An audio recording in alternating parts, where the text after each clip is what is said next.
तुझं लग्न झाल्यावर मी तुझ्या लग्नात रडणारच नाही. नाही असा म्हणणारा भाऊ लग्नात सर्वात जास्त रडतो. का? कारण त्याला आठवत असतं आपण ते बहिणीचं लहानपणी चोरलेलं चॉकलेट, रिमोटवरून केलेलं भांडण, या छोट्या मोठ्या गोष्टी ज्या असतात त्यांनी लहानपणी केल्या असतात, मारामाऱ्या, मस्ती, खूप काय काय केलेलं असतं, ते सगळं त्याला आठवत असतं. पण ह्याच गोष्टी जेव्हा विदाई होते तेव्हा तो रडतो. पण ते थोड्या वर्षांनंतर काय होतं, त्यांच्यात ते प्रॉपर्टी, अहंकार, पैशासाठी तुटलेलं नातं दिसतं. ज्यांच्यासोबत जे प्रेम केलं असतं लहानपणी, पूर्ण एकदम खूप खूप असं जे बॉन्डिंग असतं भावा बहिणीचं, तेच तुटताना दिसतं. आणि या गोष्टी का होतात माहिती आहे का? फक्त आणि फक्त पैसा, प्रॉपर्टी आणि इगो, सर्वात जास्त इगो.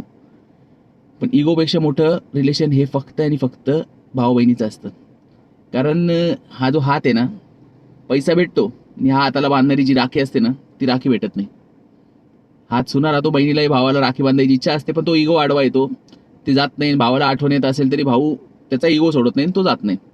आईबाप मेल्यानंतर किंवा आईबाप गेल्यानंतर फक्त राहतात भाऊ बहीण, आणि भाऊ बहिणीचे जे असतात मुलं पुढचे जे असतात, त्यांचं जे रिलेशन आईबापामुळे तयार होणार असतं, भावा बहिणीमुळे तयार होणार असतं, ते पण खराब होतं. आणि हे पण फक्त काय करतात, याच्या नवऱ्यासोबत बहीण राहते, याच्या बायकोसोबत भाऊ राहतो, वेगवेगळे राहतात मस्तपैकी, आणि त्यांना वाटतं की चाललंय. पण शेवटी एंड ऑफ द डे किंवा एंड ऑफ द लाईफ त्यांना फक्त भाऊ आणि बहीण हेच कामात येणं असतं. पैसा सगळ्यांकडे येतो, पैसा सगळ्यांकडे जातो, पैसा हा इम्पॉर्टंट आहेच, बट हे रिलेशन पण राहिलं पाहिजे. आणि ह्या ज्या आठवणी आहेत लहानपणीच्या, त्या कायम जपून आपण पुढे जात राहिलं पाहिजे.